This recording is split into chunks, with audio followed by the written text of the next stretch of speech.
Albani, sinabi niya, ihinayag niya kung sino ang Ahlus Sunnah wal Jamaah. At hindi niya sinabi na Salafiyah ang Ahlus Sunnah wal Jamaah. Maliwanag dito. Wala siyang sinabi dito na ang Ahlus Sunnah wal Jamaah ang Salafiyah. Kaya babasahin ko sa inyo ng literal. Innal farqa bayna as-salafiyyin wa ghayrihim min al-muslimina farqu manhaji.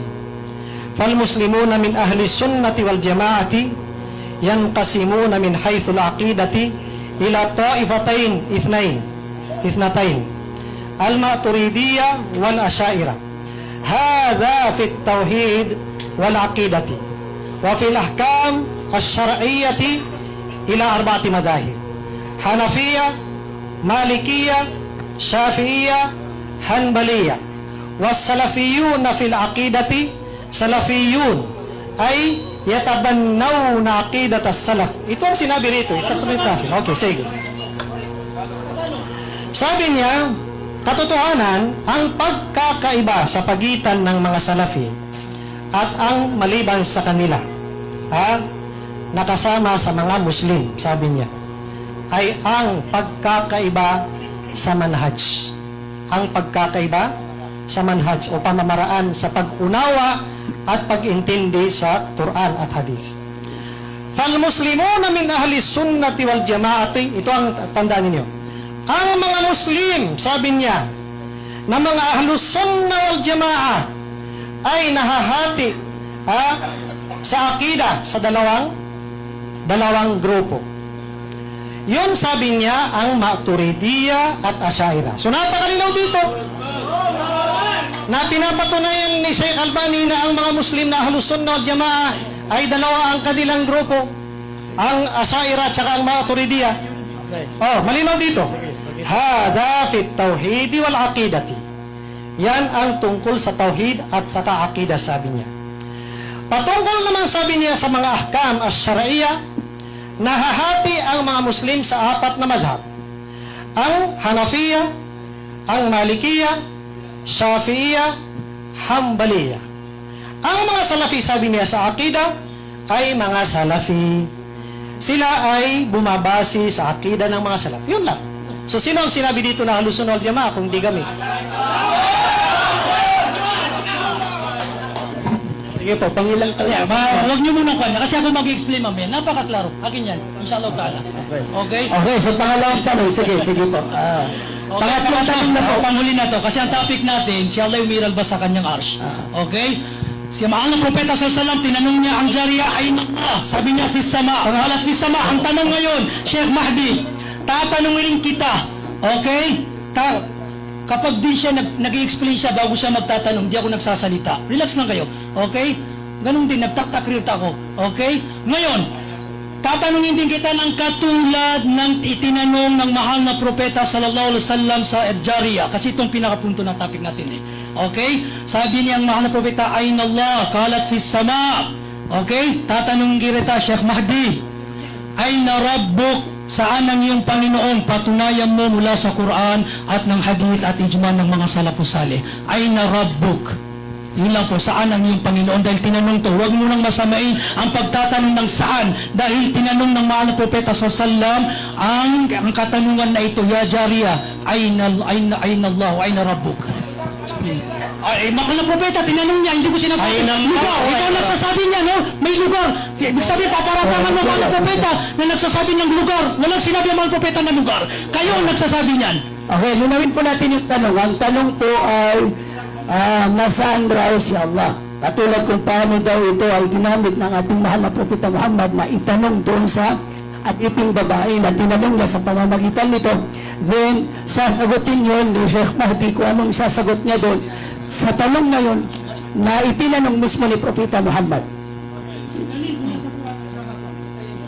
Okay, Rabbi shrah li sadri wa yassir li amri wahlul 'uqdatam min lisani yafqahu qawli.